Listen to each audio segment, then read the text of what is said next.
શ્રી બડાઈ બ્રાહ્મણ વેદ માતા મહિલા પાંખ દ્વારા શ્રી સત્યનારાયણની કથા તેમજ સમૂહ રાંદલમાંના 30 લોટાનું આયોજન સંપન્ન કરવામાં આવ્યું, જેમાં લંડન, ગાંધીનગર, વડોદરા વગેરે અલગ અલગ જગ્યાએથી યજમાનોએ શ્રી વેદ માતા મહિલા પાંખના માધ્યમથી લોટા તેડ્યા અને ખૂબ સંતોષકારક કાર્ય સંપન્ન થયું. સુંદર તેમજ સફળ આયોજન સંપન્ન કરવા બદલ શ્રી વેદ માતા મહિલા પાંખના હોદ્દેદાર તેમજ કારોબારી સભ્યોનો શ્રી વેદ માતા મહિલા પાંખના પ્રમુખ નિમિષા જોશી તેમજ વનિતા સ્થાનકિયા દ્વારા આભાર માનવામાં આવ્યો હતો.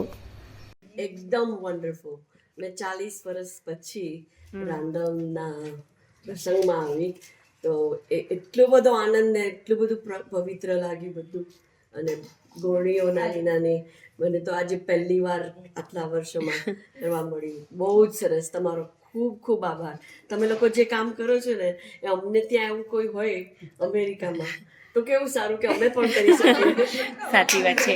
તમે આવો બધા ત્યાં. ખૂબ આભાર તમારા બધા.